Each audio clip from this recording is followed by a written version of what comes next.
us. And we are in London to train in this rare ballet style for 1 week. For those of you who don't know, ballet has many different styles or training methods that all fit under the broad umbrella term of classical ballet. Each style has its own little nuances or little tells and overall approach to ballet technique. But in this video, we are studying one of the rarer styles of ballet, and this is of course the Cecchetti method, which was developed by one of the greatest ballet masters of the late 19th and early 20th centuries, Enrico Cecchetti. This method has helped shape some of the greatest ballet stars in history: Anna Pavlova, all hail; Vaslav Nijinsky, all hail. As a matter of fact, it was said back in the day that you were not considered a finished dancer until you passed through the hands of Cecchetti. So in our undying and lofty aspirations to become somewhat finished dancers, or at least something widely adjacent, we are launching ourselves headlong into 1 week of Cecchetti, learning everything we can about the ballet methods of old, both in classes and in conversation. Ladies and gentlemen, this is Ballet Rain in 6 days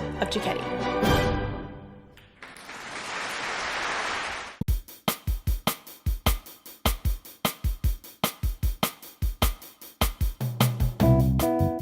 Let's meet the experts. Julie Cronshaw and Peter Brandenhoff. Julie has made a few small appearances in our videos before, or you may know her from her documentary on YouTube. Julie is a former professional dancer who is trained in the Cecchetti method and also at the Royal Ballet School. We also met Peter Brandenhoff, who is a bournonville teacher and a former dancer trained at the Royal Danish Ballet. And so these two collectively will be undertaking the huge challenge of trying to teach us, who are not at all knowledgeable in either method, as much as they can about their respective ballet expertise.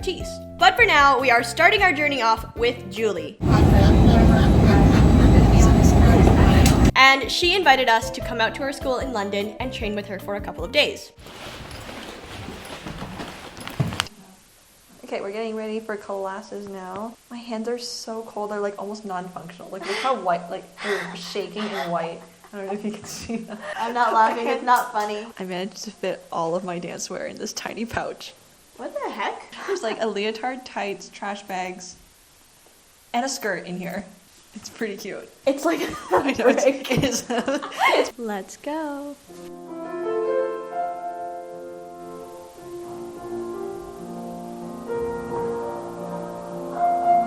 So, day 1 of the challenge. This is what we considered our orientation class, or a little control variable. Control group. This is the intermediate Cecchetti class at Julie's school, Highgate Ballet School. And at this point, I think we were really just trying to feel out the technique, see how it sits in our bodies compared to our usual training. Now, obviously, in case you could not guess, we are not Cecchetti trained. We are not. We get asked this question a lot, which ballet style we were trained in. We're not actually any one style. Yeah, we're mutts, you guys. When we were just starting ballet, we were in RAD. But a majority of our formative training, like pretty much from 11 to like all the way to graduation, was in the ABT training curriculum, which is fairly popular here in the States. And it is sort of a mix, like a little blend of different training styles. So it had a little bit of Russian influence in there, a bit of the French style, and a little Cecchetti as well. If we were to describe the style that we usually train in, I think it's quite athletic. Yeah, it's very athletic. It's pretty expansive, like it has that like the big positions. Yeah, the big positions. The grandness of like what you might see more so in the Balanchine and Russian methods. It also has the sort of the structure of the French methods or the Cecchetti methods. Needless to say, we have very little Cecchetti influence. Very little straight Cecchetti training in our blood. The first culture shock that we experienced for day 1, I think, was probably how short the bar is. We literally only spent like 20 minutes at the bar. 20 minutes at the bar. Compared to our usual training, we usually take like 30-ish to 40 even minutes. I think that's pretty standard as well across schools and companies. Yeah, at least a half-hour bar, because that's kind of your warm-up, and it's also your refining your technique sort of thing. The 20-minute bar, a little bit of a shock to the system, won't lie. For sure. And the combos themselves were way shorter than we're used to.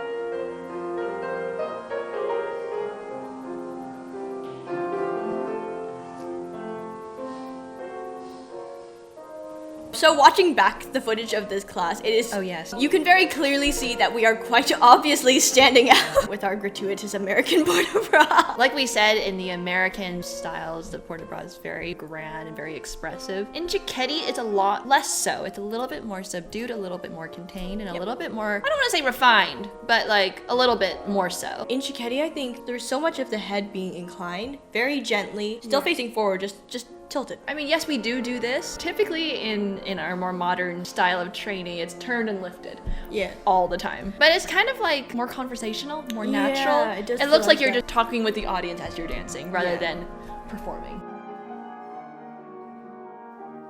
God, our portable. Typically, if you're going to go from 5th to 2nd and then come down, normally you kind of allongate or you elongate the line before you float them back down to the en bas position. But in Cecchetti, he doesn't like the arms to flick at the end of the movement, nor does he Flick in the transitions between movements. So in Cecchetti, if you're going to go from 5th to en bas, you would just take it and you go straight down with no flicking. American port de bras includes a lot more, extravagance and extension and a lot more wrist action. We were so wristy in this class, and it was kind of embarrassing. We can just do this. It's not quite it's really not that different. If we had any wrists and things, the movement is very, very simple. There. Even this little step. When Yes. Pull from the wrist, you're not supposed to do that. She said just straight out. It's just from here to there. Straight out. And we were it was wrist. Everything was wrist. Everywhere.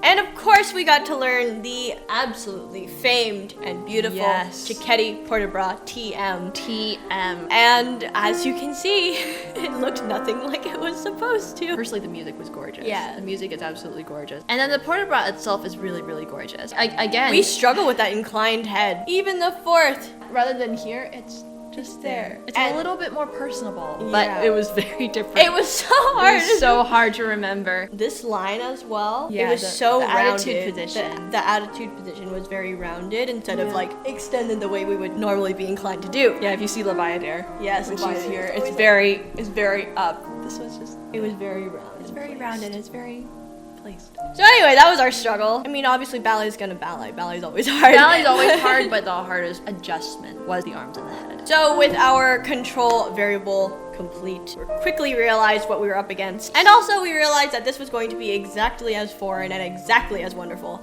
as we hoped it would be.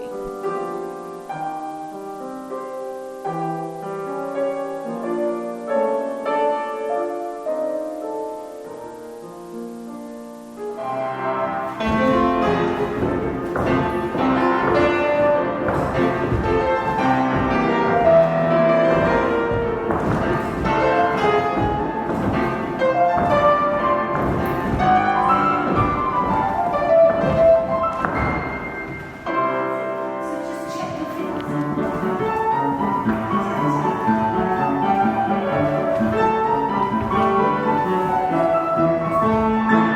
That's it. On the left.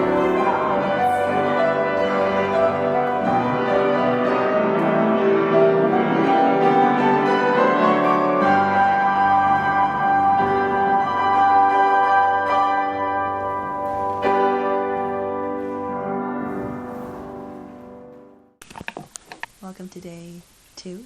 Today the official work begins because yesterday was kind of just dipping our toes into the water. We got to hide behind the amazing intermediate student. Today the real work begins because nothing to hide behind today. Yeah. It's just Just us and just us and Cecchetti. Welcome to London. This is the studio that I work out of in Highgate Village, Highgate Ballet School. I've been here nearly 30 years and it's Wednesday, so I thought as the girls are officially ballet nerds, we would have a Wednesday class. So the Cecchetti Method, which is based on 6 days of classes created and developed by Enrico Cecchetti over 100 years ago, address every kind of movement quality that you can find in classical ballet. There are 14 theoretical principles and 6 physical principles. The girls have asked me to not be soft with them. Yes. They may live to regret this, but Yes, we anyway, will. we're going to go for it. So I think we'll get cracking. Let's go. Julie did tell us later that Wednesday is the hardest day of the week in terms of the Cecchetti days of the week. Yeah. So that made us feel a little better about the situation. And in this version,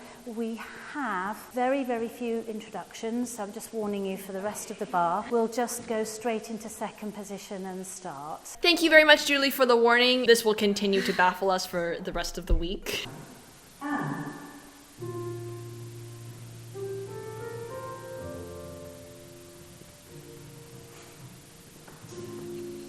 First combo of the day, and we got like absolutely zero lead in. We just got one note and then you go, which is apparently commonly practiced from back then just because it was preparation for your orchestra. The conductor just goes boom and the orchestra you go. goes. So it was like a similar kind of thing that we're practicing with dancers here. Also, we worked on what they called the Cecchetti fifth. And the fifth position, Cecchetti, is just to the toe joint here, rather than needing to cross all the way to the toes.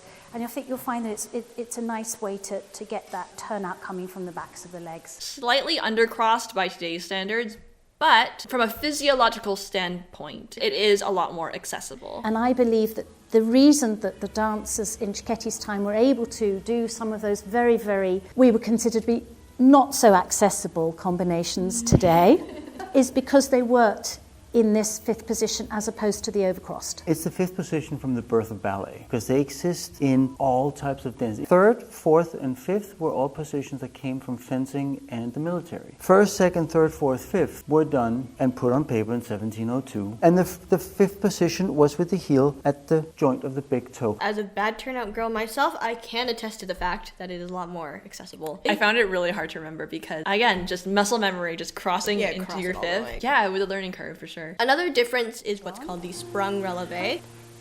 Little spring as you releve, tuck. That's another thing that's quite different in the different systems, is that little sprung releve. Like the French school, they didn't have the technology that the Italians developed. Their shoes didn't have the strong back, and it was really kind of an up and down thing. But by the time you get to the 1860s and 70s, the point shoes had developed where you could actually spring on point and do a whole load of other things, like fancy pirouettes and things like fouettes. So this is why Cecchetti uses this sprung releve, and it gets you on your centre. So yes, with the advancement of the point shoes, obviously Cecchetti is going to favor the sprung releve to kind of utilize that new sort of ability. We did do a point shoe video on the history of the point shoe and how it shaped ballet. Exactly. Go watch that one afterwards. So now you know. Okay. Also, Cecchetti would do his grand battement earlier in the bar. We're not going to do that. It's too cold. But grand battement would have been done by now. Oh, really? Yeah. Like fourth exercise or something? No, we were even the third or second. Wow. For reference, grand battement pretty much across the board. Nowadays, grand battement is the last exercise that you do at the bar. When you're already at the end of bar, you're fully warm, and it's the last thing you do before you move to the center. But you see, it wasn't a leg kicky thing. It was more of, again, what Roger Tully would say. It was more because if the girls were in longer outfits. But the grand battement was really to reiterate all the shapes that we're going to use later on in the centre. Your grand battement is also for those big grand jetés as well. So it's not a limbering exercise. You know, we're doing grand jeté en avant. The leg is slightly above the 90 degrees as we fly through the air. That's the muscle memory that it was originally designed for. Nowadays, in the modern day, grand battement is like full range of motion. And so in that context, it makes sense in the modern training to shift grand battement to the very end of bar because obviously you don't want to tear your leg out. You don't want to while you're cold. tear anything while you're still cold. But in the Cecchetti method, having the grand battement only at 90 degrees, you can easily access that range much earlier in the bar. So it did make sense. Yeah. Another note that Julie gave us was to really keep the arms forward in the fifth position. I don't know how many times she had to give us this note. Keep the arms well in front of the body. I know this is a very modern thing, but I think aesthetically, in the more American and especially Russian styles, the fifth position is more or less on top of over the head. If you can see your fingers out of the corners of your eyes in your peripheral vision, then that was traditionally how the arms were held in ballet. Yeah, without having to, do this to see them. That's where they were held. And then when you promenade, the aspect of tutto tondo then becomes apparent. So looking gorgeous from every angle, from every direction, even if somebody's up in the flies. Here we got to dive in a lot deeper into the Cecchetti port-de-bras. Yes. After getting a little taste of it in the previous day. In our attempts to redeem our previous endeavor. Trying to untrain all of our... Yeah. You have to think of that lovely painting by Rembrandt with that lovely arc of the circle in the background, yeah? And the head comes straight, as you would if you were going to do grand jeté en avant.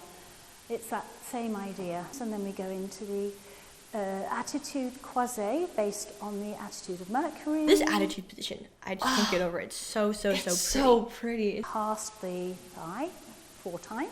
And this, if you think about it, is what you would do in your grand jeté en tournant. I think you would call it entrelacé, don't you?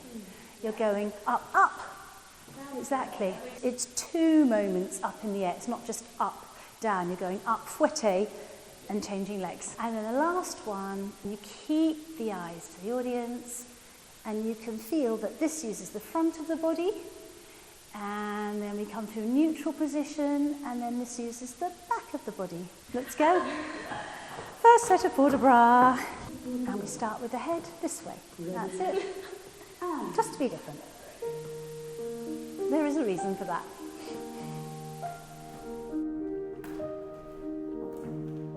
We will continue to struggle with the no allongé thing for the rest of the week. Yeah. It's like training out an accent.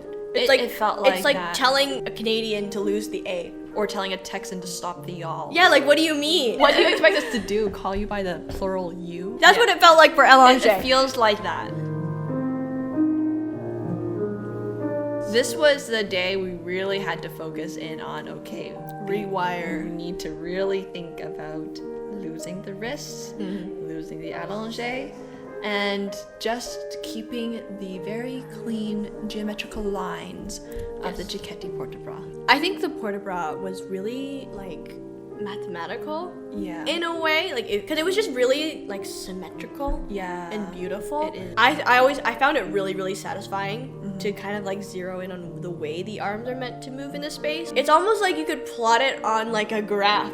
Exactly. You know, like those little like yeah graph curves things that you do in math class. It was like that. This shape exactly, you can almost see the graph, and when you move your arms to the second, around to the other side, you can like plot it as a curve on a graph in a 3D space. And it was just really pretty. It was just so cool, and it really helps you to zero in on the balance and the symmetry of the symmetry, arms. which was something that Julie said was very important with the rules of Cecchetti. I think the port de bras really helps you focus on that and then kind of train that into the muscle memory so that when you do the other steps in the center, you kind of still have that in you.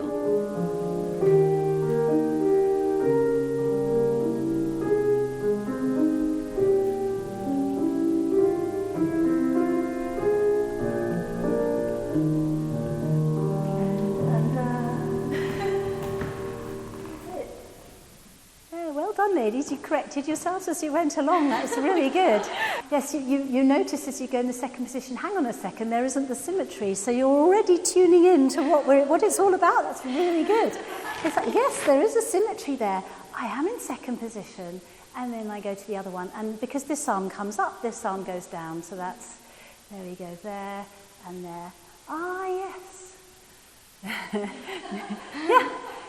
After a while, it does start to make sense. Second position, so again, you're balancing the arms. That's one of the rules of port de bras, it's balancing the arms. And we try not to have too much épaulement there.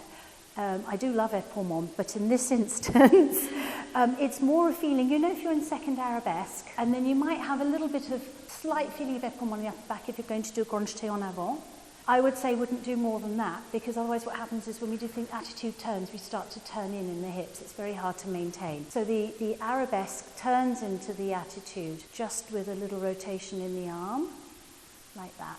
Because it is the Wednesday class, which is focused on the concept of rond de jambe, we got to do a lot of rond de jambes. A lot of rond de jambes. And from rond de jambes at the bar all the way through to the end of center, we stayed on theme and did pretty much every possible rendition of rond de jambes to ever exist. And primarily in the form of gargouillade.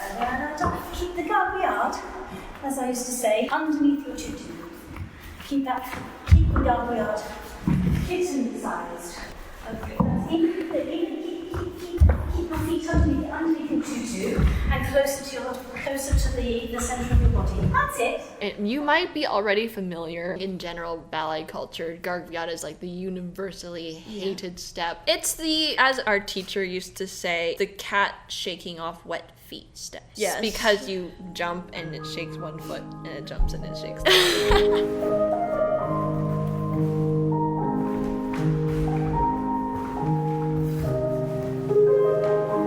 Yes, So we did a lot of gargouillards. A lot of, you guys. There were so many gargouillards, and also these little double runs. A lot of double runs, which we have done again. Yeah. But not this many at one go in one combination. But it was fun, and she said we did good in them, so that kind of Okay, yeah, that made us feel a little bit better about everything.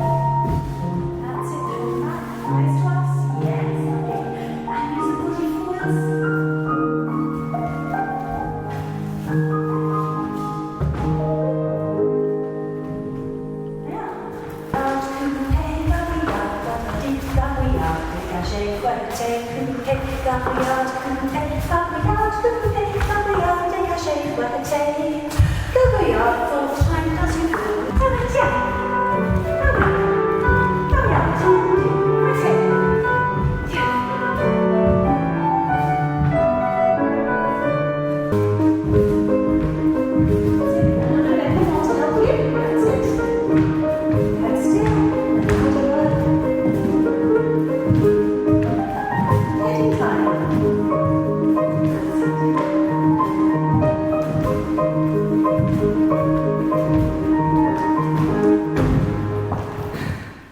Along with our theme of rondejam, we had to do renversés, of course. But Cecchetti renversés are actually quite a bit different than the ones that we're used to doing.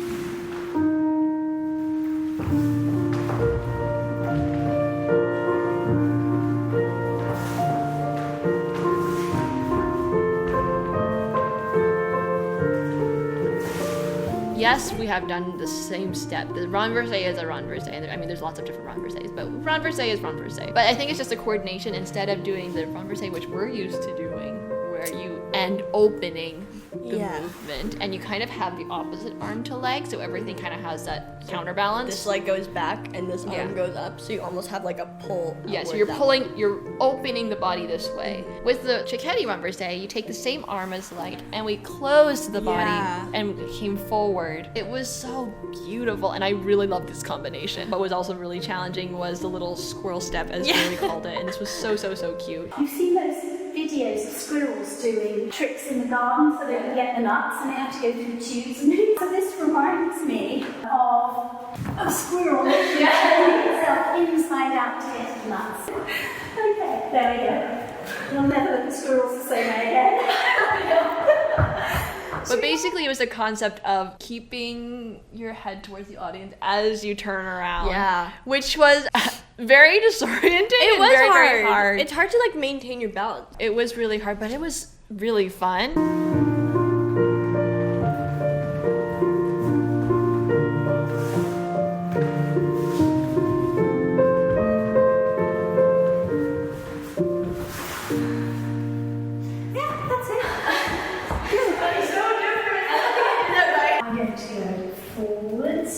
Hands join at the bottom, and we're going to come up into, you'll see this in the bournonville as well, it's a sixth border bra in Cecchetti, and we're going to add an allonge, which you will never see in Cecchetti outside.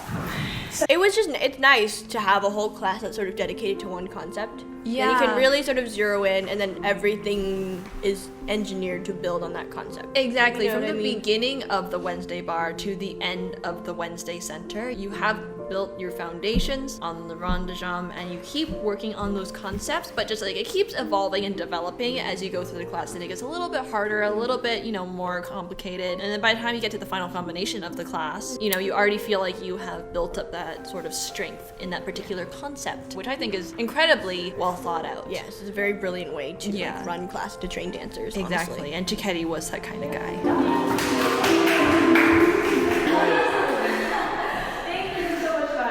That was the official day one of Cecchetti class. How are you doing? Are you surviving? We soldier onward. Anyway, this was the hardest day, but we still had a blast. Wednesday class is not for the faint at heart, but luckily we got through it. And then directly after this class, we of course had to go to the ballet that evening. The Royal Ballet. The Royal Ballet, because if you are in London and you are a ballet nerd, if you do not go to see the Royal Ballet, then you have to get your ballet nerd card revoked, and that is bad. You probably saw that in the vlog that we posted, and yes, it was every bit as wonderful as you might imagine. But in regards to the Cecchetti challenge, this is actually very interesting and extremely well timed because the ballet we were going to see was La Fille Gardée, one of our favorite ballets, choreographed by one of our favorite choreographers, Frederick Ashton, who was himself very much influenced by Cecchetti's training. And so when we watched it, we kind of got to watch the ballet with this whole lens of like the Cecchetti training and stuff like that. And so we recognized a lot of the steps that we did in class earlier in the ballet, which was really cool. We saw that same renversé step in Lisa's variation. Yes. So this développé and Alice Kahn with the side bend that has to look beautiful from all angles. We see that in the lift in the ribbon Yes, in the ribbon pas and he turns her around. And so she has to look gorgeous from all angles. It was actually crazy. It was crazy. And also that little tiny fourth at the end of her variation. Yes. We did get to see that in the Cecchetti classes that we took in both day 1 and day 2. Bonus one, of course, the chicken dance. They did the little squirrel step. You see the little where you lean your head as you go around, which I just thought it was so funny. But even the chickens danced Cecchetti. So the chickens were the highlight of the evening, might I just add. But anyways, yeah, it was really cool to see that sort of influence in bits and pieces in Ashton's choreography. In Ashton's choreography. Tiam-bum, tiam-bum, tiam-bum, tiam-bum. Do you remember this one from yesterday? Day 3 dawned upon us, and this is apparently Julie's favorite day of the week, the Thursday class in Cecchetti's days of the week. And this would shortly become our favorite day as well, because this class was extremely fun. And the concept of the day is the jeté, or in other words, transfer of weight, because you're obviously jeté, transferring from one leg to the other. You can get a bit closer to your bar. There you go. And that's it. And stay right up on your aplomb. Fantastic. Another thing that was very, very different about the Cecchetti method versus our regular training was the whole concept of staying on your aplomb. And she did talk about this earlier in the week as well. In our modern training, we're usually taught to keep the weight over the ball of the foot. Dancers everywhere, I'm pretty sure you've heard, weight over the ball of the foot. So when you're at the bar, if you turn it to the side, you do have to transfer your weight over a little bit. Just you don't want to intentionally shift not over. A giant you don't want to sit in your hip. Obviously, don't do that. The concept is, and I feel like it started with Balanchine because they put a huge emphasis on this. But you want to be able to be in a place where you can lift your heels at any time. Anytime, and I think that's Balanchine's sort of philosophy in general. Even when they do the reverence and their bows, ready to go. You're always ready to take off anywhere. Maybe it started there. Maybe it started with Balanchine. Don't quote me on that, but it is a concept that we use widely here. That you always have to be ready to lift your heel at any given moment. But not with Cecchetti. Not with Cecchetti. And Cecchetti, she actually said you need to minimize the amount of shift that happens. Over to one leg. You want to keep your center line centered. If you're too far over here, when you're going to do your big jumps, okay, you don't want to have to go from over here back into the center and then back in the air. You want to be there already. So if you're on your center for your bar work, it might take the whole bar to get there, but if you get on your center in your bar work and you're not relying on just standing on one leg, the whole body is engaged in warming up.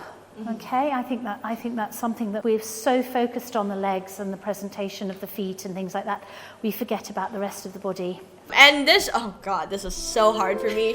I'm pretty sure she corrected me with this every single day because it was just so different. Another thing that she did say though, it was that you're allowed to use the bar to help you. In the Cecchetti method, the bar is not just like a thing that's there. It's a tool to help you find your aplomb. Because it is so hard to obviously, go from two legs to one leg without shifting over. The bar is there to help you kind of find that and find your own strength to maintain that plumb line. Whereas in modern training, you are encouraged to use the bar as little as possible. And there are even some days, I remember growing up, we used to do a barless bar. Oh, God, so you basically do all of your bar exercises, but without any bar at all, because you are expected to be able to do an entire class without the bar. But in Cecchetti, the bar is actually, a tool to help you warm up and find your aplomb. The jambes on the don, épaulement, on the haut, and climb.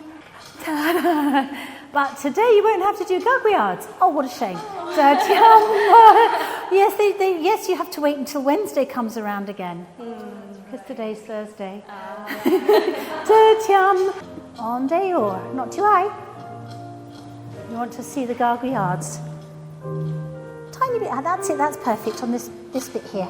The bar exercises didn't change dramatically from the day before, except for the adagio. That's true. Because we got to do a pretty quintessential Cecchetti element, which is, of course, the crescent bend. Lord help us, the crescent bend. And we're going to take the inside leg and we're going to go to attitude. And as requested by Jordan earlier, we're going to do a crescent bend. So you go slightly down and then you go over, over, over, over, as though your bum is going towards your foot. There you go. And then tummy muscles to come around the other side.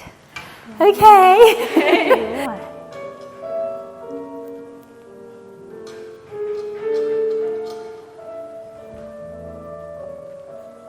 Écarté. Inside leg. Change. And that's it. Strong standing legs just on the straight knee. That's it. Last time. I think you might be too far. Stay down a little bit more and go more sideways. And then your head will start to come up. I think you're bringing your whole of your back up, which I don't think you need to do. So you're there. That's gorgeous. That's it. Sideways, sideways, sideways, side. And bring your head up a little bit. So we go forwards a little bit this way. Once the leg's at 90 degrees at the back, that's high enough. This is a moment I think I missed there. Can you see? I'm in this position here, and then you just keep going on that same plane that way. There, yeah, I think so. Yeah, that's it. Room for that right arm to go onto the bar. There you go. And we go, look, there, I know what it is. Keep this. If you can see your fingers out of the corner of your eyes, that's the right place for it. And then we go down, and then we go over, over, over, over, over. That, there we go, that's it. Fabulous. So the arm ends, it feels like a side bend. Yeah, that's gorgeous. Same thing as like yesterday's class. I think it was really hard, but especially in this adagio was to remember, actually both adagios, was keeping the legs fairly low. In Cecchetti, there was very specific placements, like this is only 45 degrees, this is up 90 degrees. On the second side, it's 90 and 90. Like, it was very particular. Specific. Not just as high as you can get it. Yeah, it's not just like as high as you can get it, like you would see in like a modern training. Yeah. It's just half height there, and then you do rise 90 degrees, there, lower, and then the body, of course, if it initiates the turn, it's just the most fabulous thing you've ever seen. And the same thing here, it doesn't have to be a humongous penché. I think that's actually quite vulgar in this exercise, to be honest with you, but that's just my personal opinion. Foot goes behind. You can have a gorgeous upper body arched, and the arms go here, and they're well in front of your arms. And the leg can go, I would say, yes, you can go, yes, that's it. And then incline the head there for me. That's beautiful. There we go. It doesn't have to be higher. It can go higher than that, but only if the body is then counterbalanced forwards.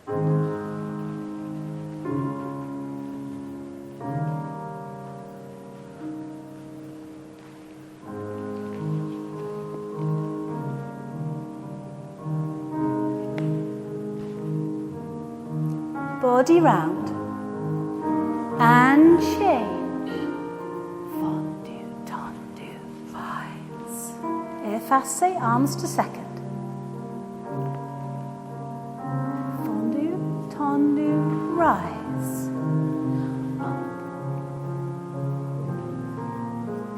Head incline, that's it, there you go. Keep the style.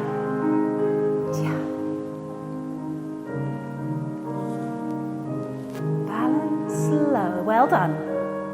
Back. Arabesque. Well done.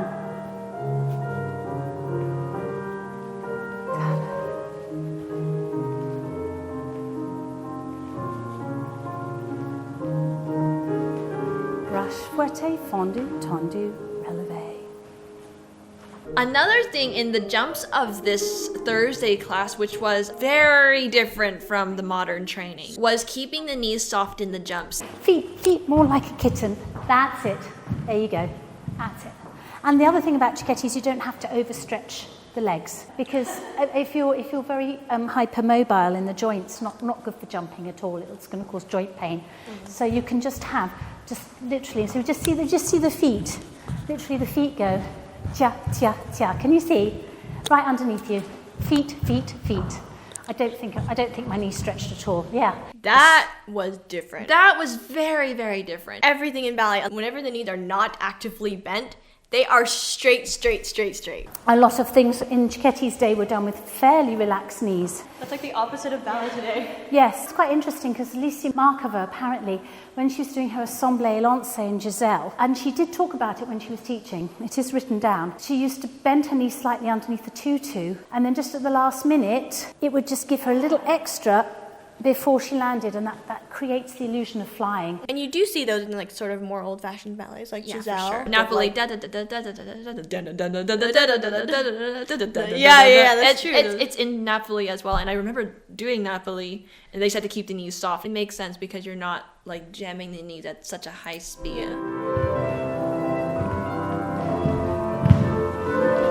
That's it.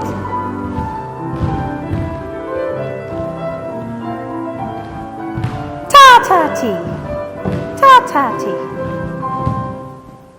Oh, look how far you've travelled. I feel like day 3 felt a little bit more fluid and a little slightly more fluent than the previous 2 days. It definitely felt better. Oh, look at those. And then people will come from all over Texas to see those ronde-jambons there. So I thought, yeah, there you go. That's it.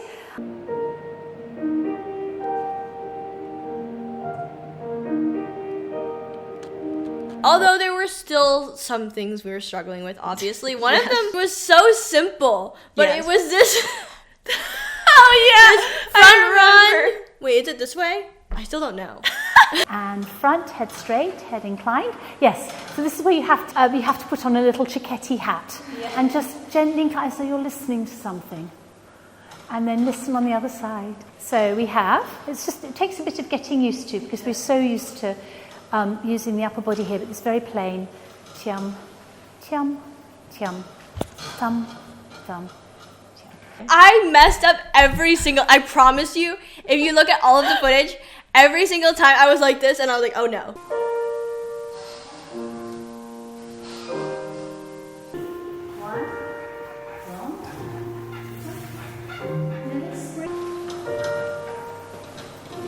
That's it. And we did this at ronde-jambon pretty much every day of the week. And every single time! Which is funny because literally a lot of the other quote-unquote difficult things I was actually surprised that we were kind of able to do. Yeah, double runs, no the problem. Double runs, we can kind of do those. Like the crescent bend, I mean, it was obviously a learning curve, but we did it. But this tilt thing,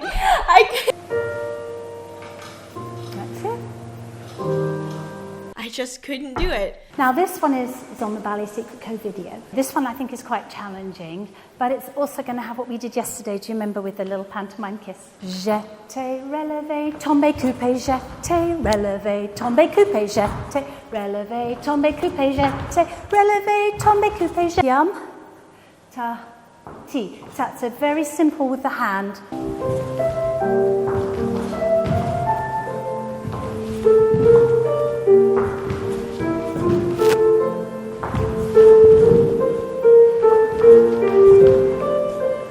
I think the arm goes here, actually, chasse parbouré.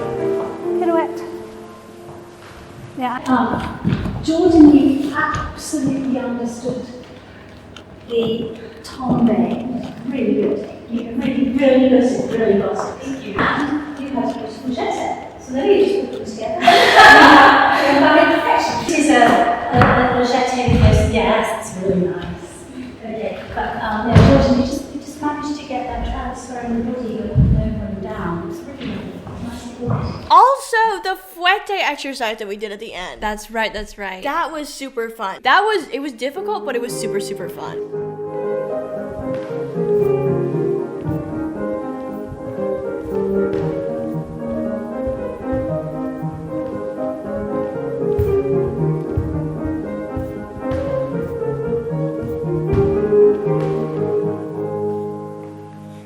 Almost done. Making them do glissade jeté at 9 o'clock at night is very brutal. So anyway, day 3 was definitely a fun day. Yeah, I think the Thursday class felt the most natural. I think maybe just because in our more modern training, the the concept of transfer of weight is a little bit more familiar because, you know, we do a lot of big jumps and a lot of big traveling steps. And so I feel like that felt a little bit more natural. But yeah, I think the combinations in this class were definitely some of my favorites from the week. This one was a really beautiful class. There were some really gorgeous exercises and yeah, highly recommend. Other way. Yeah, well done. Yes, that really suits you. Well done, ladies. Marvellous. Marvellous. You've been, I mean it, incredible. Unbelievable, because it's not your schooling and you've given it just 110%. We are flying out tomorrow, but also that means that I am in a state of late night packing. Do you want to be in the vlog? Oh, you're vlogging? Yeah. I was telling them the situation. How are you feeling about the late night packing? I'm still in my dance floor, by the way, so sorry. No, I'm basically done. Good job, Jordan. I was importing footage, so I'm a bit behind. It should be an easy flight. It's literally 2 hours. It's just a hop, skip, and a jump to Florence. So I was trying to get them to hype me up. Well, now you're just procrastinating. Okay, now I'm just procrastinating, so get out of it. No, I'm joking. Day 4 was a little bit of a different day. Day 4 and 5, actually. Because the next 3 days of this challenge will be a series of master classes in Italy, starting off in Florence. Look who made it to Florence. Get to. And this is actually where Peter Brandenhoff, our bournonville expert, comes in, because these workshops are going to be a blend of Cecchetti and bournonville techniques. So we packed up what we had learned of Cecchetti thus far, brought it all the way over to Florence, and hope for the best.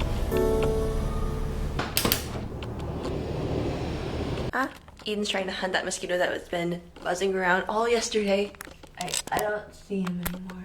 I think he sensed my threatening aura. So now our new knowledge of Cecchetti is about to collide with its distantly related, but still related style, bournonville. Bournonville, in case you were wondering, is another ballet style or training method. It's slightly older than the Cecchetti method and also might be considered a little more historical or rare these days. Alright, you guys, it's day 4. Let's go! And so this workshop is a collaboration between bournonville and Cecchetti, taught of course by Peter and Julie, respectively, with the hope of exploring the differences and similarities between these styles, and also how these quote-unquote historical ballet methods can benefit dancers of today. These workshops were put together by the Auguste Vestris Society, and we were absolutely thrilled to be a part of it.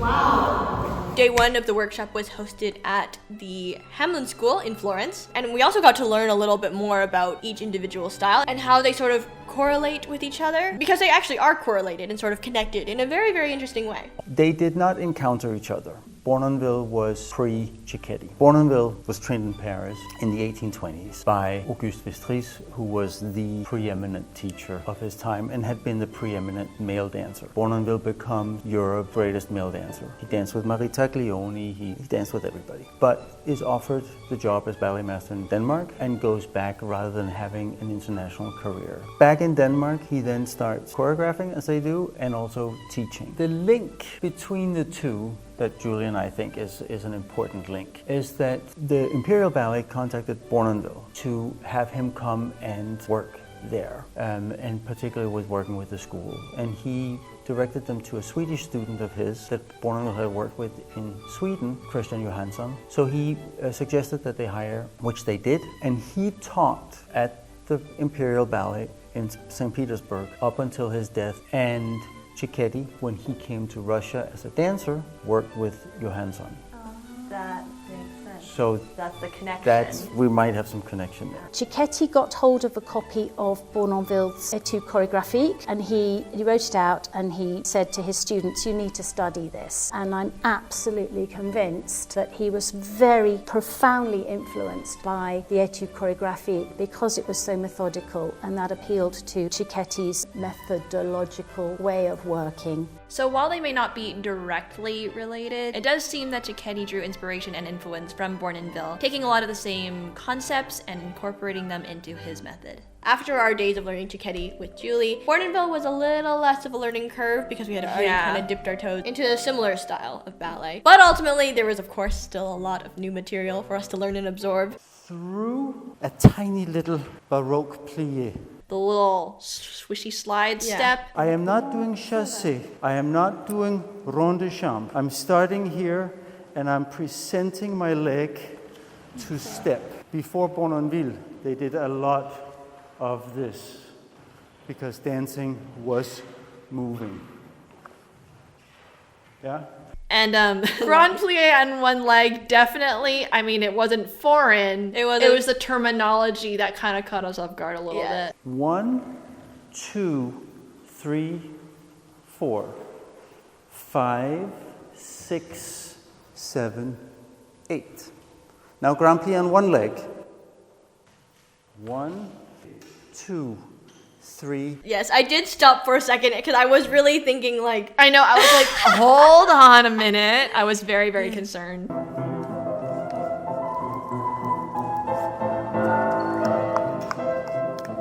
Back.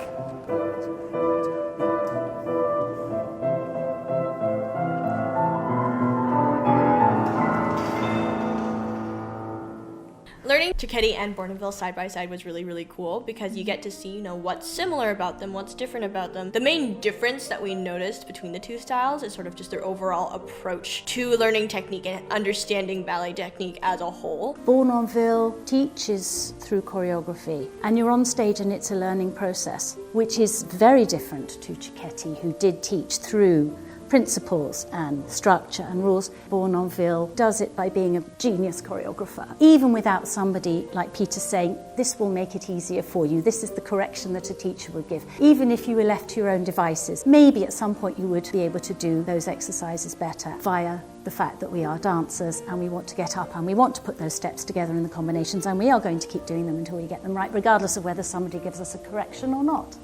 So in short, Bournonville teaches technique through the steps, whereas Cecchetti teaches technique by explaining the principles. And both of these teaching methods sort of reflect the overall legacy of each. Yeah, it makes sense. Bournonville's legacy is very choreography focused, given the ballets that he left behind and also the class exercises, whereas Cecchetti's legacy is more of like an intellectual understanding and like a codified manual of technique.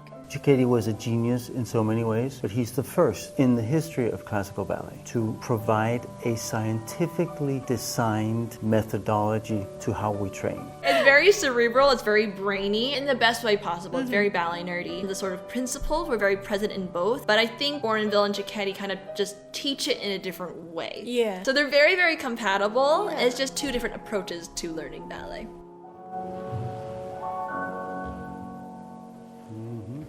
Good. Easy peasy, huh? First thing after the weekend.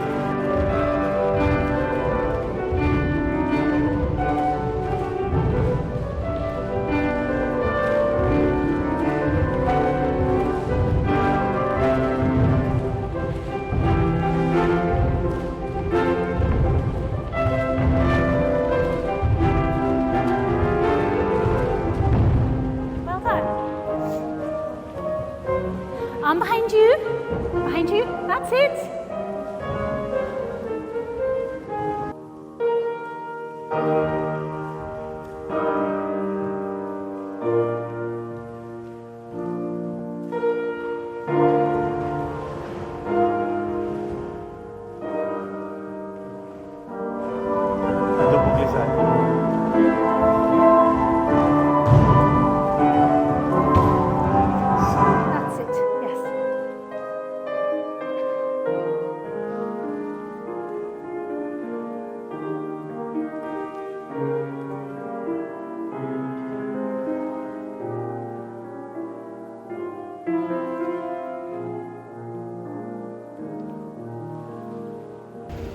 I'm about to levitate. I'm so happy. I'm like already 3 feet off. That was so fun. I had the time of my life. No, this is great. No joke. 10 out of 10. Would go again. Would absolutely. We are gonna go again. We are gonna go.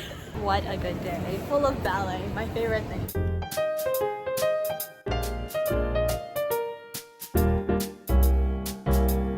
Today, Bologna. A little stiff, a little sore, but it could also just be from traveling as well. I've been having a lot of fun. I'm gonna be sad when it's over. I know.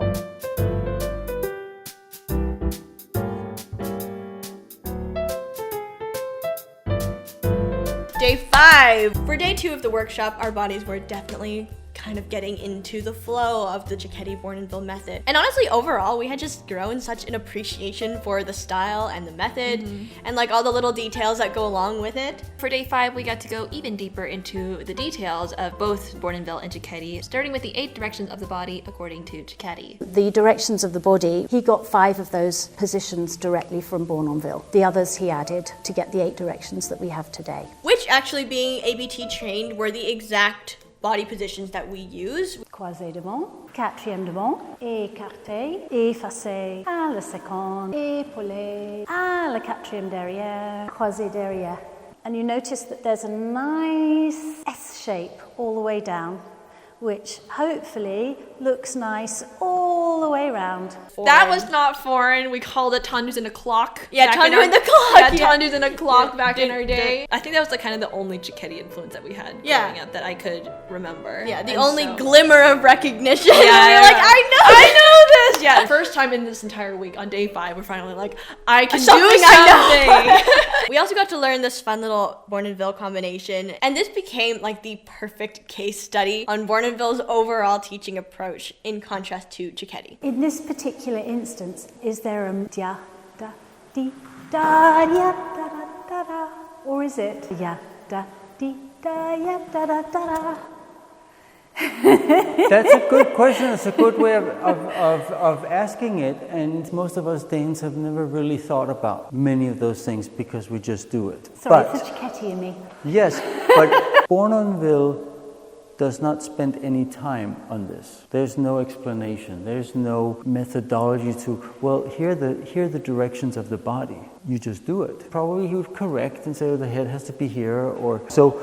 It's not specified in that way up until Cecchetti. I don't think anyone ever really said, okay, here are, and fixing it in that way. Arms was also something that was not specified. But if you think about it, and if you listen to the melody, where would it make sense to land the assemblée? Try it with music, again, before I say anything, and see what makes sense. We could do it 3 different ways. We might, but the interesting thing is, which I will tell you afterwards. Okay, let's see what happens.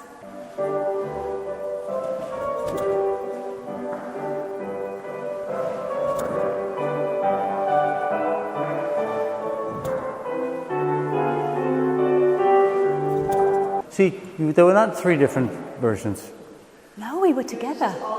Yeah, because it's music. Now, with some few exceptions in the classes, which is for training purposes, Bournonville never ever sits in a plie.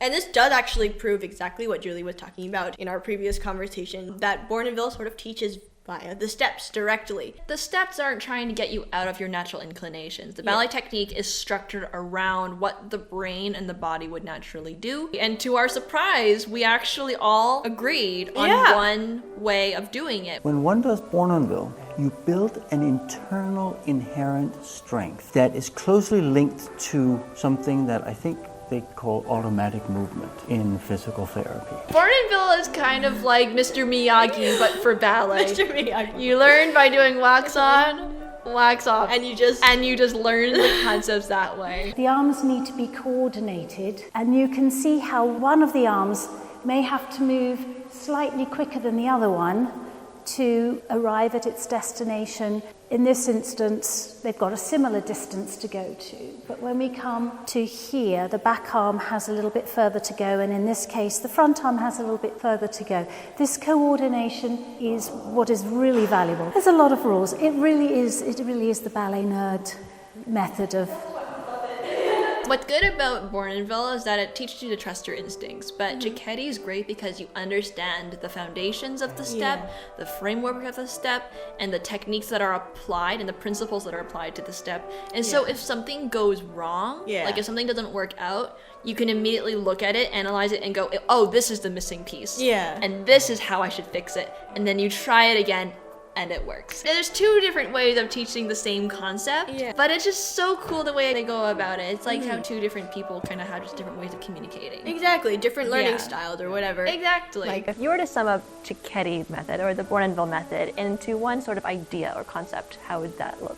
With Cecchetti, he was very scientific in his approach to classical ballet. He used to say, no day without a line. So it was about practicing every day. And because he was very scientifically minded, it brings to my mind the thought of form being function in the form. And that's very much what he's about.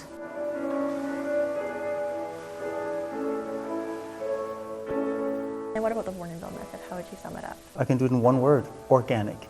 And it's all about never ever showing how difficult, how hard it is. The audience should never ever see the machinery. I'm not good at pulling out the quotes, but Bournonville has that in one of his books. If you show the audience how hard it is, you've failed. That's the part of the organic nature that it looks like you're taking a walk in the park.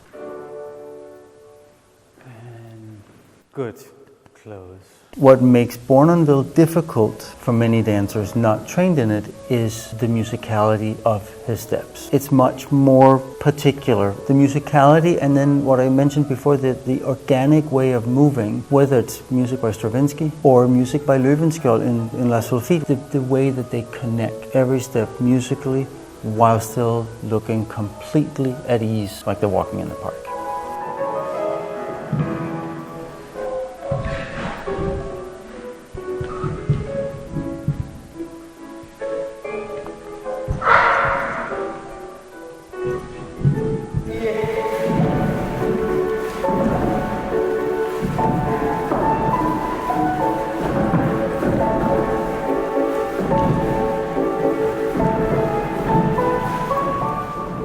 I think working with Julie and Peter was especially wonderful because not only did they bring the head knowledge and the combinations and the choreography and the exercise and the wisdom, is that they brought the true sort of like attitude with which to approach ballet in general. They brought so much of this enthusiasm and this genuine joy that was just so infectious, and at the end of the day, that's what Cecchetti and Bournonville were all about. It was about embracing, you know, who we are as like human beings who get to enjoy art and to get to tell these stories and share these exercises and these traditions with each other. And so not only did they bring the wisdom and technicality, but they also just brought this otherworldly joy to the studio, and that was really the highlight. Shout out to Almadanza, which is where the day 2 of the workshop was hosted. Beautiful studios. Absolutely stunning studios. Also where the interview was hosted. Yes, that too. Thank you guys. Thank you so much. Pier, Paolo, if you're watching, much love.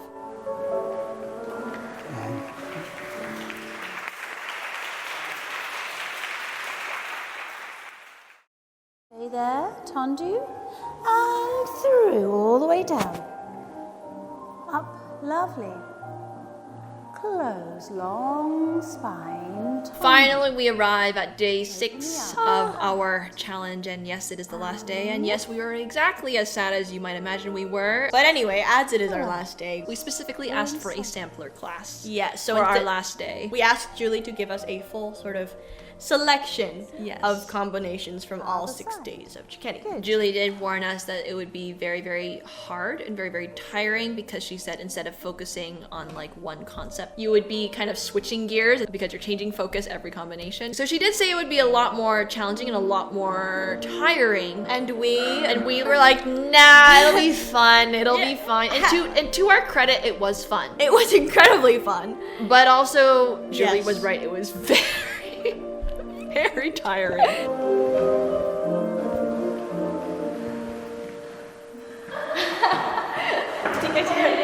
that's so hard. You did that so well, girls. Well done. We got to do a lot of fun exercises that directly correspond to repertoire. Yes, that was fun. We love rep. Repertoire classes are so much fun. We used to do repertoire classes back in our student days, not Cecchetti, but repertoire classes, which are always so much fun because you get to practice real passages from real life ballet. The Black Swan step was really fun, and we also did some Paquita. Yes, that double attitude. That was different. That different. We never do. We do soda basque, one straight in it, and then passe rather than attitude. Dadley bum bum ba da da da step, cabriole ferme, releve with your 4th position, and ya da da da da. So it's kind of like a soda basque, but it's not really a soda basque, but it has the same sort of idea of the soda basque with the jeté and the entournant. But in this case, you're going to go attitude, attitude underneath your fabulous tutu. So that because it's a slightly droopy tutu, 1903, we're going to hide our feet underneath our tutu.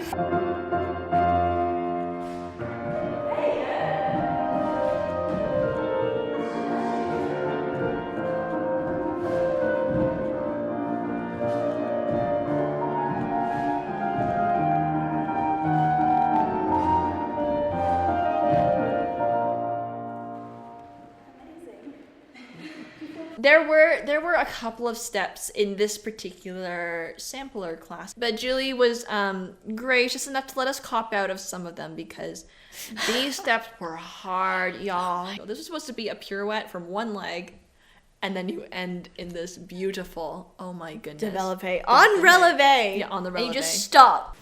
Yeah. Tiens. So that's called renversé en dedans. And again, if you don't practice it, unlike riding a bicycle, it goes away. That's it. Don't worry, if you want to put your foot down, we'll just edit it out. That's it. Yeah, there you go. Bing! There you go. 2, 3, 8, and 9. There you go. And apparently, well, I've never found that doing it myself, but this is supposed to put the brakes on. That's it. We could not do it for the life of us, so we're going to direct you over to her incredible documentary, Ballet Secret Code, so you can watch Muriel do it and ace it far better than we could ever hope to. For me, when I see a dancer that stands out, and there are dancers with spectacular technique and personalities around the world, what stands out for me is if their true nature comes through their dancing, not just their training, but their true nature as a soul. I want their soul to shine when they are dancing, and that is what is going to communicate to the audience. They're going to be at a loss for words, the audience, but they're going to get it because at the end of the day we're all human beings and we interact with each other all the time. We're now talking about it as something that's almost lost, and I hope that it isn't, but it's what dancers in general were much more about. I'm going on stage to present me. So when I see Elisa Jefferson, for example, I see her soul when I watch her dance. Okay, that's just one person that brings to mind because she has that particular quality. There's lots of them. There can be dancers who are incredibly technical, but you do also see who they are as human beings, even in the most technically difficult things, and I will still see, and it shines through, but the technique is secondary. Honestly, we were kind of sad to close out this beautiful week of difficult combinations and ballet nerdy perfection. Yes, we were I still miss it. But we had such a good time learning about Cecchetti and Bournonville, and we had collected a ton of principles and approaches to technique that we could still apply when we got back to the US. We have one more fun question just as pertaining to the video that we're making. Yeah. How have we been doing for this week? What struck me, and Julie will talk more because you had the luxury of having more time with Julie, the openness, your curiosity about dance for the sake of dance, for the sake of the art. So in that sense, because you have that why, you ask the question, you're curious and open, you already have 90% of Bournonville. How did you do technically? Do we want to get into all of that?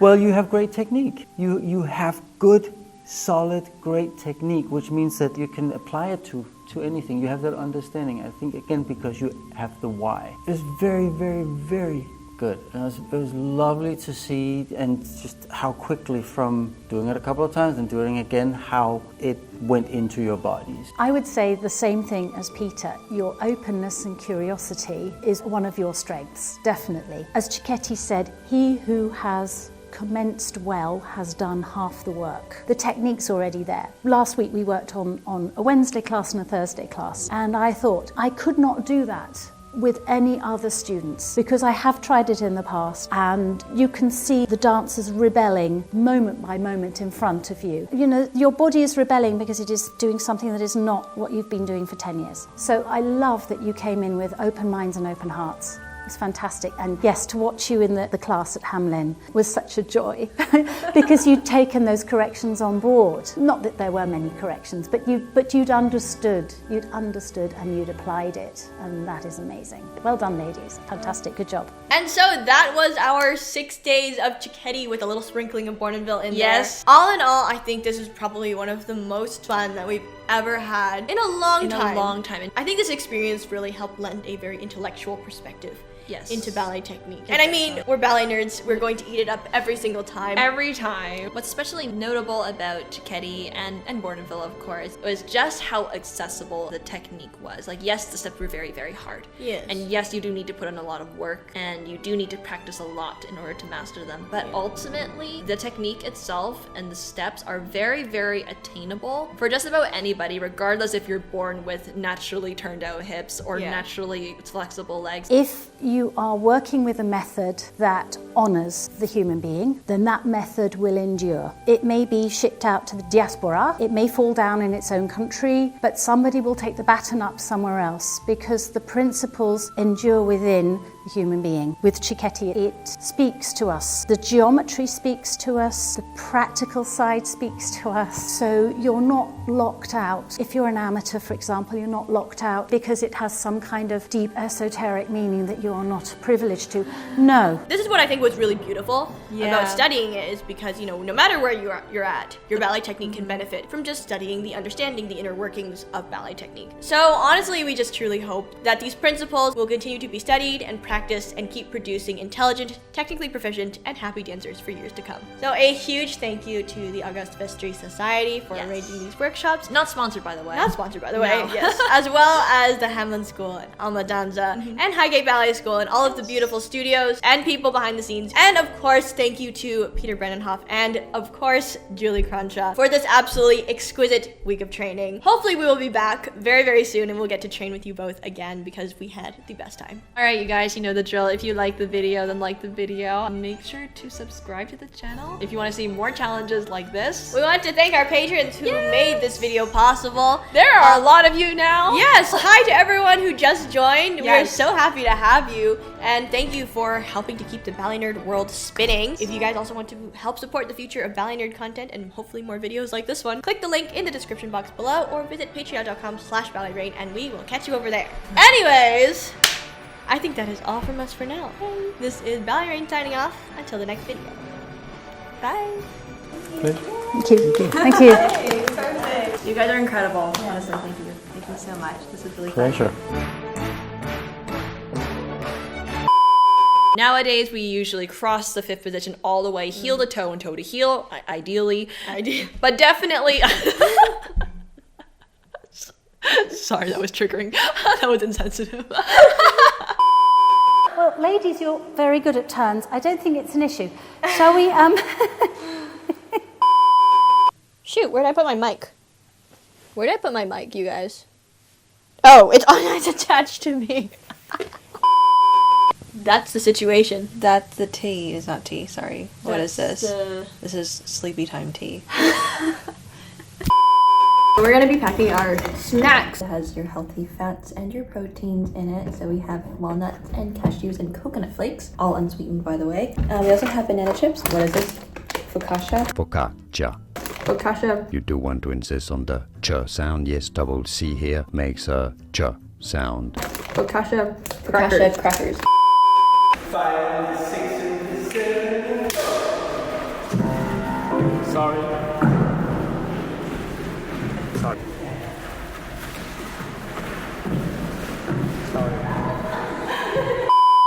So be brutally honest. Don't just be nice Don't just for be the sake nice of the camera.